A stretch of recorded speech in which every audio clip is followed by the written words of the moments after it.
Hello students. तो parametric form के हम कुछ क्वेश्चंस कर रहे थे, उनके बीच में कुछ क्वेश्चन हमारे रह गए थे, तो उनके ऊपर हम डिस्कशन करते हैं। क्या है ये क्वेश्चंस? तो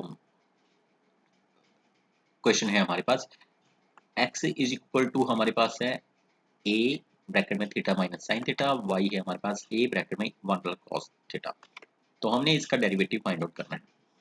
तो dx बाई डी थीटा निकलेगा, derivative with respect to theta होगा because term in form of theta है।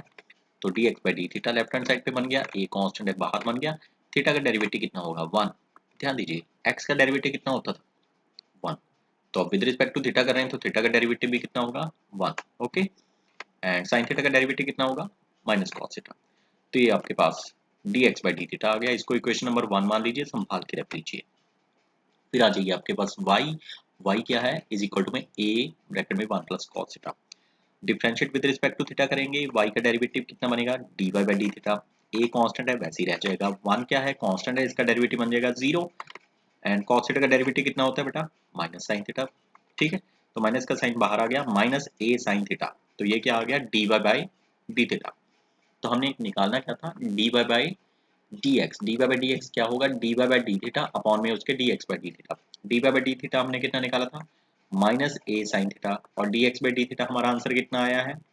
a ब्रैकेट में 1 माइनस कॉस थीटा। तो ये हमने लिख दिया, a और a कैंसिल हो गए, सेम है, माइनस का साइन बाहर आ गया, साइन थीटा ऊपर है, नीचे 1 माइनस कॉस थीटा। तो मैंने आपको पहले ही कहा था कि अगर आप पैरामेट्रिक फॉर्म सॉल्व करें तो ट्रिग्नोमेट्री के ऊपर आपकी पकड़ मजबूत बहुत ज्यादा होनी चाहिए। हमारे पास साइन 2a का फॉर्मूला क्या होता है बेटा? 2 sin a cos a। और 1 माइनस कॉस 2a का फॉर्मूला क्या होता है? 2 sin स्क्वायर a। तो ये साइन थीटा के अकॉर्डिंग क्या बन गया? 2 sin theta by 2 cos theta by 2। ठीक है, साइन 2a का फॉर्मूला लग गया। और 1 माइनस कॉस 2a का फॉर्मूला क्या बन जाता है? 2 sin square a, angle half हो जाता है। तो ये बन जाएगा 1 माइनस कॉस थीटा का कितना बन जाएगा? 2 sin square theta by 2, angle half हो जाएगा। 2 और 2 कांस्टेंट है, बाहर कटिंग हो गई। sin थीटा बाई 2 एक बार स्क्वायर के साथ नीचे कैंसिल हो जाएगा, ऊपर बचा cos थीटा बाई 2 और नीचे एक sin theta by 2। cos by sin होता क्या है बेटा ट्रिग्नोमेट्री में? cot theta by 2। तो ये हमारा क्या है? dy by dx। ठीक है, स्टूडेंट बोलते हैं कि सर वहीं पर छोड़ सकते हैं या नहीं? ऐसा कुछ नहीं है बेटा, सिंप्लीफिकेशन तो आपको करनी होगी क्योंकि आप प्लस 2 क्लास में स्टैंड कर रहे हो, आप कोई छोटी क्लासेस में स्टैंड नहीं कर रहे हो। तो सिंप्लीफिकेशन जितनी आप कर सकते हो उतनी तो आपको करनी ही होगी। ठीक है,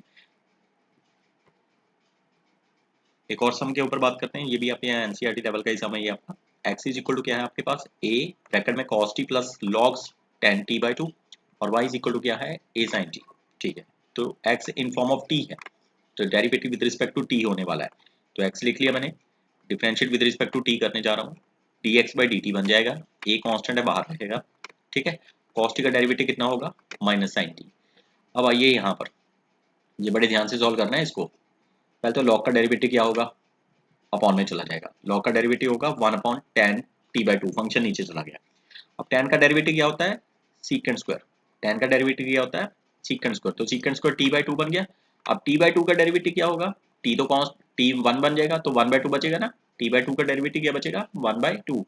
तो फंक्शन के अंदर अनदर फंक्शन था, पहले log का डेरिवेटिव लिया भाई हमने, फिर tan का लिया, तो फिर t बाई 2 का डेरिवेटिव लिया। ठीक है, तो अगले स्टेप में मैं थोड़ी सी ट्रिग्नोमेट्री अप्लाई कर रहा हूँ इसके ऊपर बेटा। जो tan t बाई 2 है, इसको sin बाय cos लिख सकते हैं। cos ऊपर चला जाएगा क्योंकि ये फ्रैक्शन में cos t बाई 2 ऊपर चला गया, sin t बाई 2 नीचे रह गया।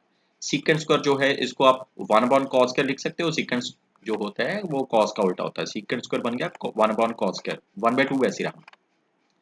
अब इस cos स्क्वायर t बाई 2 के साथ और ये cos t बाई 2 के साथ एक बार कैंसिल हो जाएगा या नहीं होगा? एक बार तो कैंसिल हो जाएगा ना, एक बार बचा रह जाएगा।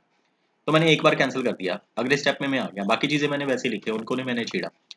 1 अपॉन 2 वैसे रहा, तो साइन टी बाई 2। ठीक है, एक कैंसिल हो गया था, एक बचा रह गया था, वो मैंने यहाँ पे लिख लिया। ठीक है, और जो 1 बाई 2 था इसको मैं सामने ले आया यहाँ पे। ठीक है ना, इनटू में पड़ा हुआ है, मैंने सामने लिख दिया। अब ध्यान दीजिए, इसकी जगह पर मैंने ये वाला पार्ट लिख दिया। आप कहोगे सर ये क्या कर दिया आपने? ट्रिग्नोमेट्री याद कीजिए बेटा, पीछे करके ही हटा मैं अभी फॉर्मूला। 2 साइन ए कॉज ए, राइट हैंड साइड पे 2 साइन ए कॉज ए क्या बन जाता है? साइन 2 ए बन जाता है। तो ये क्या बन जाएगा? 2 साइन ए कॉज ए क्या बन जाएगा? साइन 2 ए, एंगल डबल हो जाएगा, साइन 2a कितना है t/2, तो 2 के साथ t/2 को जब मल्टीप्लाई करेंगे तो 2 और 2 कैंसिल हो जाएगा, क्या बचेगा sin t। ठीक है, उसके बाद मैंने एलसीएम ले लिया यहाँ पर बेटा, साइन को साइन टी के साथ मल्टीप्लाई करेंगे कितना आएगा साइन स्क्वायर टी, तो ये ऊपर बन गया न्यूमरेटर में 1 minus sine square T. 1 minus sine square T trigonometry में किसके बराबर होता है, sine square T plus cos square T बराबर होता है 1 के, तो sine 1 minus sine square T की वैल्यू कितनी होगी कॉस स्क्वायर टी, तो 1 माइनस साइन स्क्वायर टी की जगह पे कितना आ गया cos square T, a constant बाहर वैसी रहा और नीचे वाली चीज भी वैसी रही, तो ये मेरा सॉल्व करके क्या आया dx बाई dt। अभी y रहता है, y क्या है हमारे पास a sin t, तो ये तो इजीली सॉल्व हो जाएगा। y का डेरिवेटिव क्या है, differential with respect to t करना है, y का डेरिवेटिव होगा dy by dt, a constant वैसे ही रहेगा, sin t का डेरिवेटिव कितना बन जाएगा बेटा cos t, ये तो इजी था। तो इसको इक्वेशन नंबर सेकंड बोल देना है, हमने निकालना है dy by dx, dy by dx क्या होगा dy बाई dt अपॉन में उसके dx बाई dt, तो dy बाई dt हमारा कितना आया था, ये वाला आंसर आया था, और उसके नीचे जब dx बाई dt लिखेंगे यानी इस टर्म को रेसिप्रोकल करके लिखेंगे, उल्टा के लिखेंगे, a cos t नीचे है ना, तो 1 अपॉन a cos t आ जाएगा उसके नीचे, तो वो कैंसिल हो जाएगा आपका, जो कटिंग करने के बाद आपका आंसर बचेगा वो dy बाई dx होगा, तो tan t आपका जो बचा कटिंग करने के बाद वो क्या है आपका आंसर है। ठीक है, तो इजी क्वेश्चन था ये भी कर लेते हैं। एक और क्वेश्चन है बेटा, लास्ट क्वेश्चन होगा ये पैरामेट्रिक का हमारे साथ आपका, x इज इक्वल टू क्या है a ब्रैकेट में cos theta plus theta sin theta, y क्या है a ब्रैकेट में sin theta minus theta cos theta, तो x की वैल्यू मैंने लिख ली, differentiate with respect to theta करने जा रहा हूँ, तो x का बन जाएगा dx by d theta, a बन जाएगा कांस्टेंट है बाहर रहेगा, अच्छा cos थीटा का डेरिवेटिव कितना होता है बेटा माइनस sin थीटा।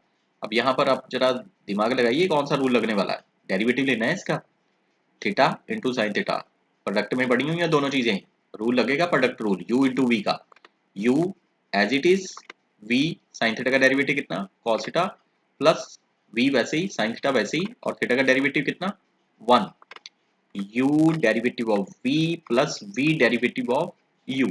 ओके, अब प्लस का sin थीटा और माइनस का sin थीटा अगले स्टेप में क्या हो जाएगा कैंसिल आउट हो जाएगा, क्या बचा थीटा cos थीटा, तो a कांस्टेंट था बाहर ही रहा, तो dx बाई डी थीटा की वैल्यू कितनी आ गई a थीटा cos थीटा। अभी हमारा y रहता है, y क्या है हमारे पास a ब्रैकेट में sin theta minus theta cos theta, ditto वही रूल इसके ऊपर भी अप्लाई होगा, differentiate with respect to theta करेंगे, dy by d theta left side पे बन जाएगा a as it is, sin theta का डेरिवेटिव कितना होता है बेटा cos थीटा, माइनस का साइन है बाहर रखिए, u इंटू v लगने के बाद जो आंसर आएगा उसके साइन चेंज होने वाले हैं, दैट इज व्हाई मैंने ब्रैकेट को यूज किया है। ओके, साइन है ना माइनस का, तो साइन चेंज होंगे जब रूल लग जाएगा, u वैसे ही रहा, डेरिवेटिव v का cos थीटा का डेरिवेटिव कितना minus sin theta, plus v वैसे ही cos थीटा वैसे ही, थीटा का डेरिवेटिव कितना आ गया 1, तो थीटा sin थीटा माइनस में प्लस का cos थीटा, अगले स्टेप में माइनस का साइन अंदर चला गया, माइनस माइनस क्या हो गया प्लस, तो एंड यहाँ पे प्लस माइनस क्या हो गया माइनस का, अब प्लस का cos थीटा और माइनस का cos थीटा क्या हो गया कैंसिल, क्या बचा हमारे पास a थीटा sin थीटा, तो ये आ गया dy बाई dx, हमने निकाल सॉरी ये dy बाई डी थीटा है, इसको सही कर दीजिएगा आप, ठीक है dy बाई डी थीटा है ये, यहाँ पे इसको आप सही कर लेना, dy बाई डी थीटा मैं यहाँ पे कैंसिल लिख देता हूँ यहाँ पे, ठीक है, तो dy बाई डी थीटा यहाँ पे आप कर लीजिएगा। तो उसके बाद मैंने निकालना क्या है dy by dx, dy by dx क्या होगा आपके पास बेटा dy by d theta upon में उसके dx बाई डी थीटा, हमने जो निकाला होगा उसको कर देंगे, ये वाला आंसर जो निकाला था, तो dy बाई dx मेरा कितना है a थीटा sin थीटा, और dx बाई डी थीटा कितना है a theta cos theta, a और a क्या हो गया कैंसिल, थीटा और थीटा क्या हो गया कैंसिल, sin बाई cos होता क्या है tan, तो ये आपका क्या है आंसर है इस सब में। ठीक है, तो होप आपको पैरामेट्रिक फॉर्म अच्छे से समझ में आ गई होगी बेटा, इसकी अच्छे से प्रैक्टिस कर लीजिएगा, ठीक है, एंड इसके हार्ड एंड ज़्यादा हाई लेवल के जो हमें होंगे उनको हम फर्दर डिस्कशन में और उनके ऊपर डिस्कशन करेंगे, ठीक है, थैंक यू वेरी मच।